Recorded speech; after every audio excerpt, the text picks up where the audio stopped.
오늘 말씀은 빌립보서입니다. 빌립보서 여러분 너무나도 잘 알 수도 있겠지만 짧게 설명을 드리면 빌립보서는 바울이 빌립보 교회에 편지를 쓴 그 내용입니다. 빌립보 교회는 사도 바울이 유럽에서 세운 가장 첫 번째 교회였죠. 바로 에게의 끝쪽에 마게도니아 동쪽에 위치하고 있었습니다. 바울이 이곳에 오게 된 것은 하나님께서 바울에게 환상을 보이시게 되면서 바울이 원래 가려고 했던 곳에 마음을 돌이켜서 방향을 틀어 오게 된 것이었습니다. 그곳에서 루디아를 만나 그녀의 집에서 사역을 시작하게 되었는데요.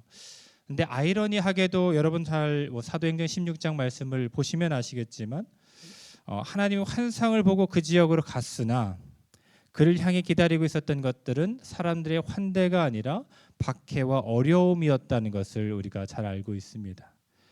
바울은 그곳에서 점치는 귀신의 영에 씌은 사로잡힌 여인을 해방시켜 주었지만 그 일로 인해서 감옥에 갇히게 되었습니다. 우리가 하나님을 섬기며 또 하나님의 일을 하다 보면 때로는 우리가 원하고 정말 큰 뜻을 갖고 하나님의 일을 했다 하는데 상황이 급격히 안 좋아질 때가 있습니다. 여러분은 잘 모르시겠지만 저는 가끔씩 그럴 때를 느끼게 됩니다. 삶에서 진짜 열심히 했다 했는데 정말 정반대로 갈 때가 있었습니다. 그때마다 자책하면서 어려워하고 힘들었던 때가 있는데요. 바울도 그려 했는지 보면 그러지 않았던 것을 말씀을 통해서 깨닫게 됩니다. 그 일로 감옥에 갇혔지만 우리가 결과론적으로 봤을 때는 다르지만 하나님의 일을 하다 보면 어려움을 처하게 되지만 그때마다 우리의 신앙의 깊이가 드러나는 것 같아요. 우리가 만약 하나님을 믿는다고 하면서 하나님의 뜻대로 살아내지 못하는 것뿐만 아니라 그것조차 바라지 못하고 살아간다면 세상과 동일한 기준으로 그 상황을 바라보게 된다면 우리는 세상이 알 수도 또 생각할 수도 없는 또 줄 수도 없는 예수 그리스도라는 그 평화를 줄 수조차 없습니다. 만약 설령 우리가 줄 수 있다 하더라도 준다 하더라도 세상 또한 그렇게 만만하지가 않습니다. 세상은 분명히 우리보다 더 뛰어난 부분이 많아요. 그렇기 때문에 우리가 만족하지 못하는 그 복음, 우리가 따르지 못하는 그 상황 속에서의 그 복음을 전할 때 그들은 절대로 받지 않습니다. 가장 중요한 것은 우리가 그 복음을 받았을 때, 우리가 그 말씀을 받았을 때 하나님의 안에서 온전히 설 때에 그 사람들도 받을 수 있게 되는 것이죠. 바울은 하나님의 일을 하면서 개인적으로는 어려움에 처하게 되었지만 그가 상황을 바라보는 기준은 세상과는 다른 기준이었습니다. 그리고 언제나 오르신 하나님께서 바울이 감옥에 가게 된 이유를 그가 있음을 통해서 밝히 보여주셨습니다. 바울은 그곳에서 복음을 전해서 그 복음을 전함을 통해서 간수가 예수님을 구주로 믿고 구원함을 받게 되었죠. 그 안에 있으면서 에바브로디오 편에 전해진 빌립보 교인들의 바울을 향한 사랑과 기도와 간구, 그리고 특별하고도 전심을 다한 그 사랑을 느낄 수 있었는데요. 우리가 살면서 언제 감옥 한번 가보겠습니까? 가라는 말은 아니고요. 네. 바울이 의도했으면 감옥에 갔을까? 이런 생각을 해봤을 때 하나님께서 우리에게 펼쳐주신 그 일들, 바울에게 펼쳐주신 일들, 바울이 괜히 감옥에 갔겠습니까? 가라고 해도 안 가겠죠. 힘든 조건을 어떻게 선택하겠습니까? 우리도 마찬가지입니다. 때로는 우리 문제가 우리 앞에 찾아오게 되고 어려움이 찾아오게 될 때 우리는 하나님께 원망과 낙담을 하게 됩니다. 그러나 돌이켜 생각해 보면 하나님께서 그 길로 우리를 인도해 주시지 않았다면 우리가 어떻게 우리와 전혀 다른 생각을 가진 사람들 만나게 될 것입니까? 우리가 기독교 공동체로서 하나님의 말씀 공동체로서 말씀만 모이고 살면 언제 믿지 않는 사람을 만나게 될 것입니까? 바울에게는 하나님께서 감옥에 가게 하신 이유가 있었음을 우리가 말씀을 통해서 알 수 있습니다. 그리고 바울은 감옥에서 자신의 상황을 성도들에게 전달하고 있었고 또 자신의 상황을 전달하면서 예수 그리스도를 향한 그의 온전한 헌신을 성도들에게 알게 하였습니다. 감옥에 있는 지금도 지금 이 서신을 쓰고 있는 그 상황 속에서도 바울은 감옥 바깥에 있었던 것처럼 자신의 신앙을 고백합니다. 빌립보서 1장 20절 말씀에 보면 내가 살든지 죽든지라는 말을 하게 되는데요. 우리 함께 읽어볼까요? 같이 읽겠습니다. 나의 간절한 기대와 소망을 따라 아무 일에든지 부끄러워하지 아니하고 지금도 전과 같이 온전히 담대하여 살든지 죽든지 내 몸에서 그리스도가 존귀하게 되려 하나니.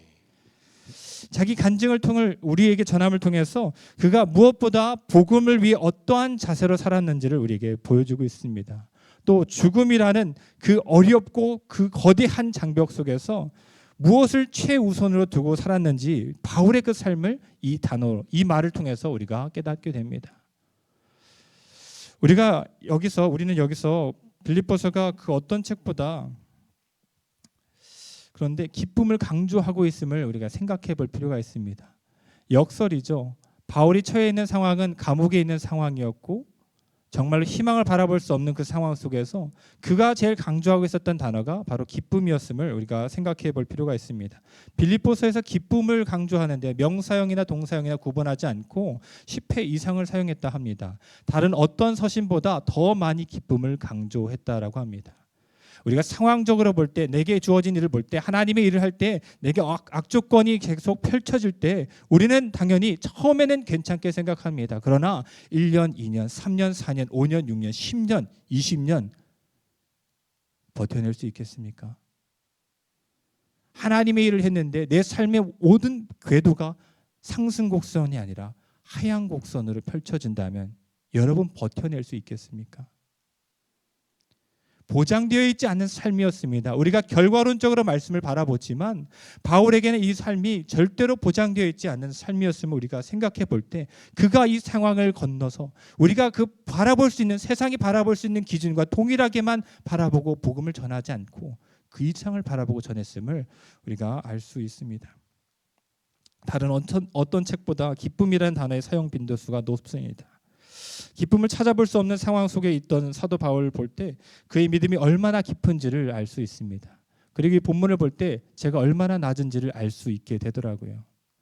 상황에 따라서 저도 일희일비합니다.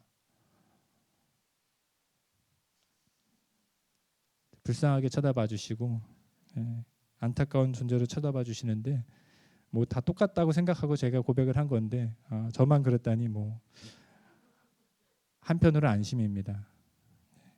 빌립보서 3장 17절에서 그 바울이 빌립보에 있는 형제들에게 너희는 함께 나를 본받으라라고 말합니다.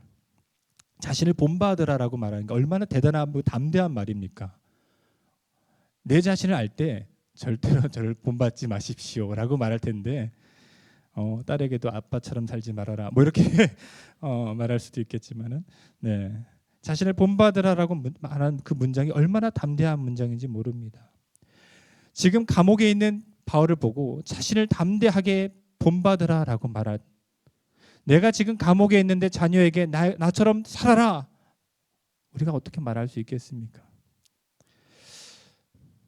그런데 이 자신을 본받으라라고 한 문맥의 시작은 빌립보서 3장 1절부터인데요.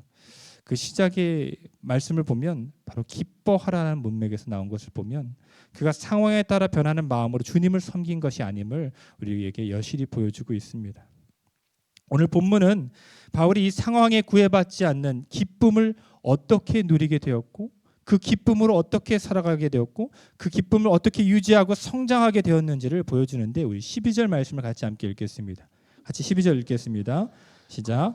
그러므로 나의 사랑하는 자들아 너희가 나 있을 때뿐 아니라 더욱 지금 나 없을 때에도 항상 복종하여 두렵고 떨림으로 너희 구원을 이루라. 아멘.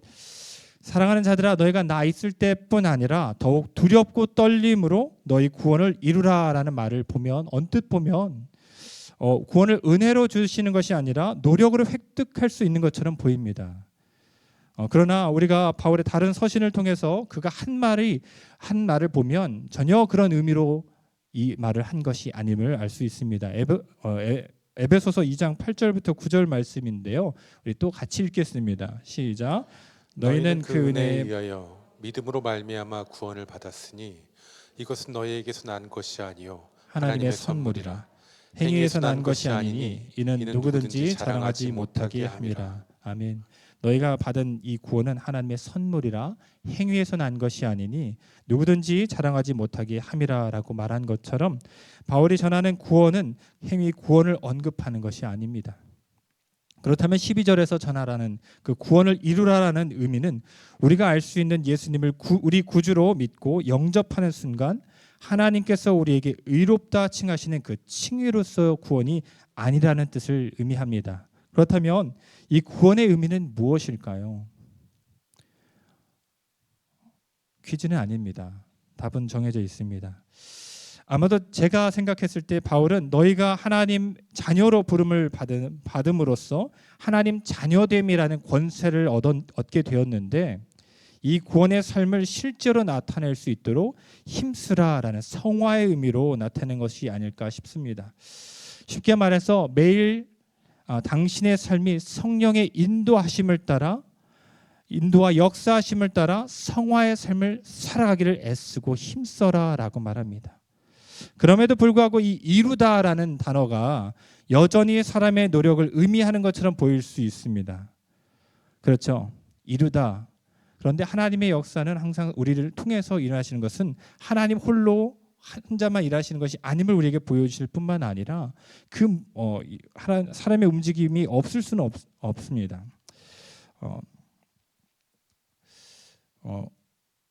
저만 콧물이 나고 좀 으스스 하는데요. 여러분들 좀 추우신가요? 따뜻하신가요? 아무렇지도 않으십니까? 저만 모르게 으스스 하는데요. 제가 여기 와서 떨려서 그런 건지 모르겠지만 좀 양해를 해주시길 바랍니다. 다음 13절에서 우리가 하나님께서 사람이 움직이지 않을 수 없게 이루다라는 말이 사람의 노력이 없이를 말하는 것은 아니지만 우리 13절의 말씀을 보면서 이 노력의 중심마저도 그 마음의 중심마저도 하나님께서 움직이고 계심을 우리의 것이 아님을 우리 보여주고 있는데요. 13절 말씀을 같이 읽겠습니다. 시작.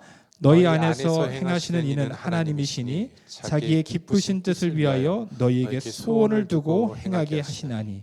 아멘. 그렇습니다. 이 말씀을 보면 우리가 진정 하나님을 만나고 하나님의 자녀가 되고 하나님께서 우리 안에 소원을 두신다라고 말하고 있습니다. 물론 우리가 원하는 부분도 있겠지만 궁극적으로 우리의 삶의 목표가 달라지게 된다는 거예요. 어떨 때? 하나님을 믿고 영접하고 하나님의 자녀로 살 때 하나님께서 우리 안에 그의 기쁘시게 하는 소원을 두신다는 말입니다. 성령 하나님은 우리가 억지로 일하도록 강요하시는 분이 아니라 우리 가운데 계시면서 우리의 마음을 움직여서 우리가 자발적으로 움직이게 하시는 분이라는 거예요. 우리의 동기까지도 하나님께서 만드시고 만지심을 이 말씀을 통해서 알 수 있습니다. 하나님의 자녀로서 살아가면서 하나님의 말씀이 우리 안에 거하게 되면 그분이 원하시는 그 뜻이 우리 안에 계속해서 임하는 거예요. 로마서 8장 9절은 그것을 이렇게 설명하고 있습니다. 만일 하나님의 영이 너희 안에 거하시면 너희가 육신에 있지 아니하고 영에 있나니 누구든지 그리스도의 영이 없으면 그리스도의 사람이 아니라라고 말합니다. 하나님의 자녀가 됨으로써 하나님께서는 그의 영을 우리에게 보내주시고 그의 기쁘시게 하는 소원을 우리 안에 두십니다. 이것은 절대로 억지로 강요하는 것이 아니라 그것을 할 수 있는 마음을 우리에게 보여주시는 거예요. 우리가 기쁜 마음으로 우리를 그것을 따를 수 있도록 매일 매 순간 좋은 것을 우리에게 보여주십니다. 자, 이럴 때 우리에게 중요한 자세가 하나 있습니다. 우리의 자세가 중요한데 성령님께서 당신의 기쁘신 일을 하고자 마음을 주시고 그 소원이 우리 안에 있을 때에 그 마음을 거부하시기 마시길 바랍니다. 때론 우리가 기도하면서 하나님의 일을 하면서 이거 해야 되는 그 마음이 동함이 계속해서 오는데 그것을 애써 무시하지 마시길 바랍니다. 그 이유는 하나님께서 주시는 그 소원을 우리가 이룰 때의 그 이룸의 과정과 결과를 통해서 우리 안에서 하나님께서 원하시는 그 기쁨이 넘치게 하시기 때문입니다. 때론 우리가 그것이 어렵고 힘들지라도 하나님께서 우리 안에 기쁨이 넘치시는 삶을 허락하시고 있기 때문에 세밀한 하나님의 음성을 들을 때 우리가 거절하거나 무시하거나 넘어가지 마시길 바랍니다. 그 일을 통해서 하나님께서 우리의 삶을 기쁘시게 하시고 역사하신 줄 믿습니다. 성령 하나님께서는 우리 안에 소원을 두시고 그 마음이 가득 차게 하시고 계속해서 좋은 것을 보여주고 그 마음과 소원이 이루어진 것들이 어떻게 이루어졌는지를 우리 형제와 자매를 통해서 우리 주변을 통해서 말씀을 통해서 계속해서 보여주시면서 나도 그러한 열망을 갖게 하시는 거예요. 때로는 우리가 형제가 나보다 늦게 믿었는데 하나님 안에서 더욱더 큰 기쁨을 누릴 때에 그것을 보게 되면서 하나님의 역사하심을 동참하게 되면서 나도 그렇게 하기를 원하는 그 경쟁적인 마음이 있겠지만은 그 열망을 우리 주변에서 보여주시면서 나도 그렇게 되기를 소망하는 마음을 항상 보여주고 계십니다. 그런데요, 이 성령께서 인도하시는 삶을 살아가는데 우리가 어떻게 살아가야 하는지가 정말 중요하고 어떻게 하나님의 일을 행해야 되는지가 중요한데요. 14절 말씀을 같이 읽겠습니다. 모든 일을 원망과 시비가 없이 하라. 아멘. 모든 일을 원망과 시비가 없게 하라고 합니다. 사실 이게 불가능해 보일 수도 있습니다. 어떻게 모든 사람이 마음을 다 아파요. 동일한 생각을 하고 그러겠습니까? 그런 뜻으로 말하는 것이 아니라 불평을 멈추라라고 하고 있는 것입니다. 빌립보 교회 안에서 이러한 말을 했다는 것은 상당히 많은 문제가 있었음을 이제 바울의 입을 통해서 보여주고 있는 것 같습니다. 서로가 경쟁적인 문제가 있었고 꽤나 크게 작용했던 것 같은데요. 몇몇 크게 낙심되는 일들이 있었던 것 같습니다. 그런데요, 이 말씀을 통해서 우리가 한 가지 깨달아야 될 것은 하나님의 성령의 일을 하면서 우리가 구원을 이루는 삶을 살아가면서 우리가 가장 중요한 것은 화평을 이루게 하는 자세입니다.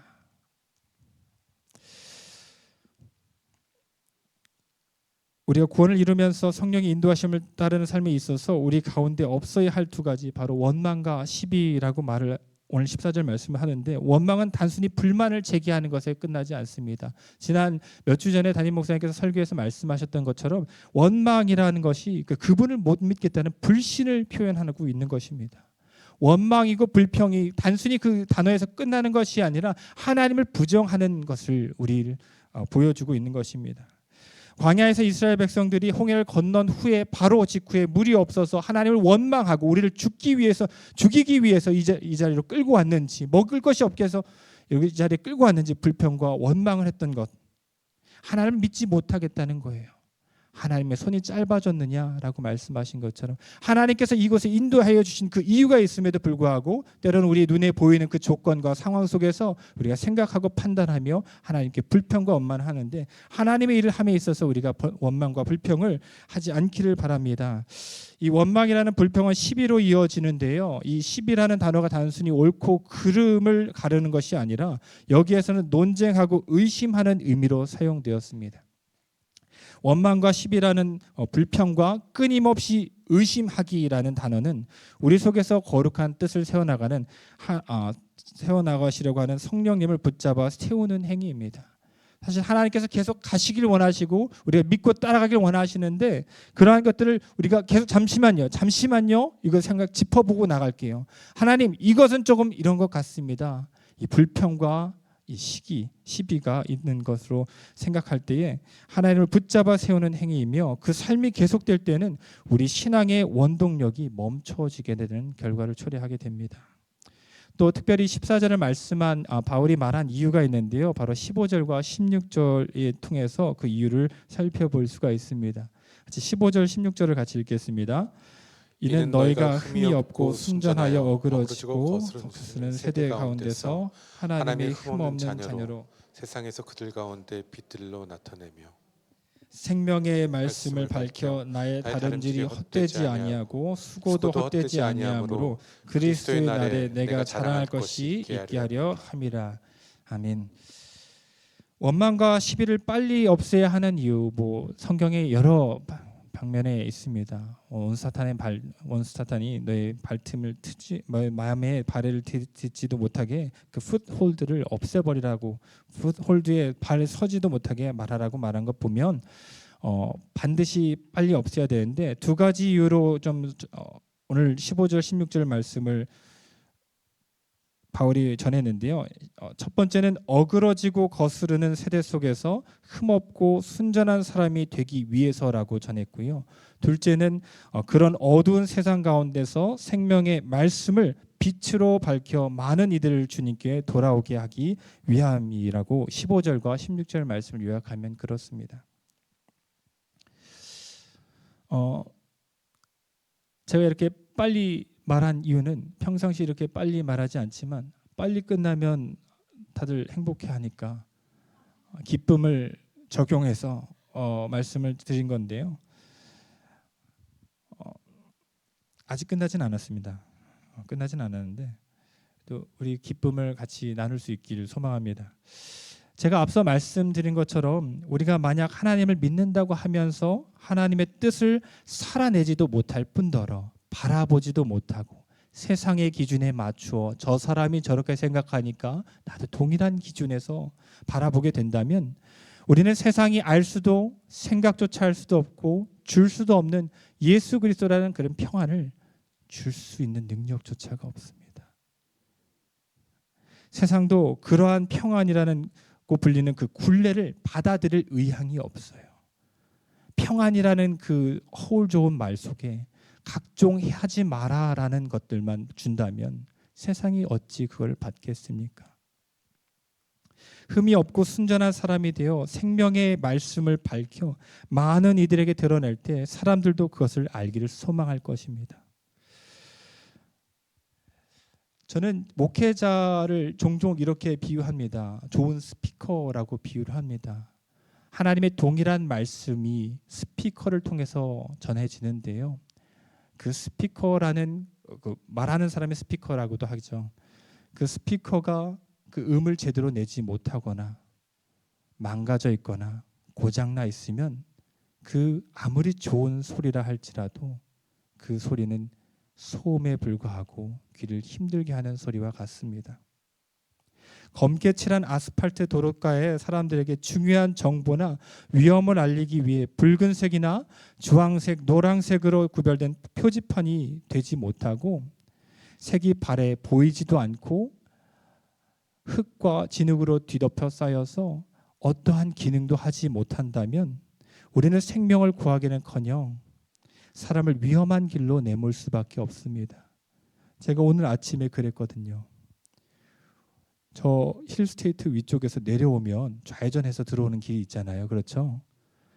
건너려고 하는데 마음이 평안해서 그런지 보행자가 있어서 참 멈추고 뒤에 차들이 한 4대 정도가 기다리고 있었는데 보내드렸습니다. 네, 제가 기능을 잘 못한 것 같아요. 경찰이 아니다 보니까. 근데 오른쪽 뒤에서 차가 굉음을 내면서 막 오더라고요. 근데 제가 핸드폰을 한 손에 들고 있어가지고 이렇게만 보내드렸지 멈추라는 말을 못했습니다. 거의 칠 뻔했어요. 재수 시돈을 받고 제가 제대로 된 기능을 못하는 거죠. 도로가의 표지판이 또 어떠한 수신호가 아무리 중요하다 할지라도 그 상황을 제대로 알지 못하면 사람을 구하기는커녕 우리는 황천길로 보낼 수밖에 없습니다. 하나님의 소원이 우리 안에 있는지를 살펴보기를 소망합니다. 하나님께서 왜 우리를 부르셨고 왜 원망과 시비가 없이 하나님은 온전히 선한 일을 하길 원하시는지를 바라보길 원합니다. 우리가 하나님을 믿기 전에 그 소망과 소원이 있는데요. 그 소원이 지금 예수 그리스도를 믿고 난 후에도 그대로 있는지 아니면 하나님의 그 원하시고 자신을 기쁘시게 하는 그 소원으로 변해 있는지를 살펴보기를 소망합니다.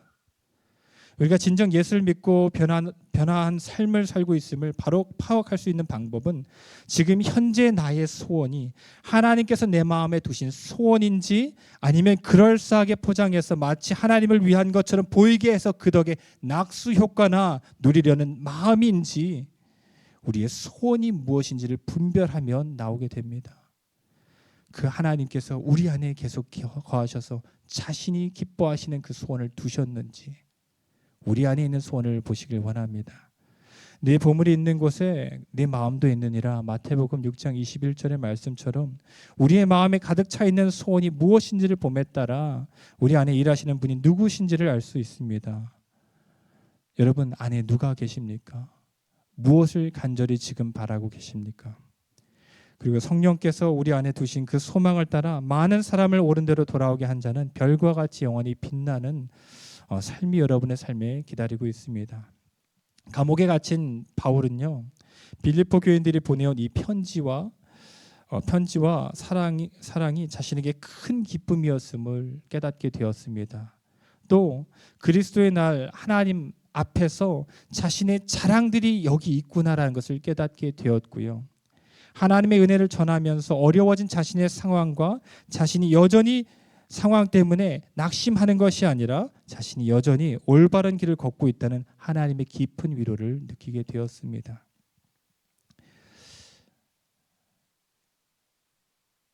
우리가 한 가지 나누기를 소망합니다. 하나님을 믿기 전에, 하나님을 알기 전에, 하나님을 영접하기 전에 나의 소망 여전히 남아 있습니까? 하나님을 따르면서 하나님을 찬양한다고, 하나님을 높인다고 하는 그 그럴싸한 포장 속에 나의 목적과 뜻을 이루려 하는 것은 아닌지 다시 한번 생각해 보길 소망합니다. 하나님께서 진정 내 안에 살아계심을 누리며 하나님께서 정말로 기뻐하신 그 소망을 위해서, 소원을 위해서 우리의 소원이 변화되기를 소망합니다. 하나님께서 원하신 그 소원으로 살아갈 때에 바울이 느꼈던 상황에 구애받지 않는 그 기쁨이 그의 삶 속에 충만할 줄로 믿습니다. 예수님께서 말씀하셨던 요한복음 15장 말씀을 통해서 너희 안에 그 기쁨이 넘치게 하기 위해서 오셨다는 것처럼 우리가 그 기쁨을 누리며 살아가는 그것은 우리 안에 성령께서 계시고 그 성령의 주시는 그 소원을 따라갈 때 이루어질 줄 믿습니다.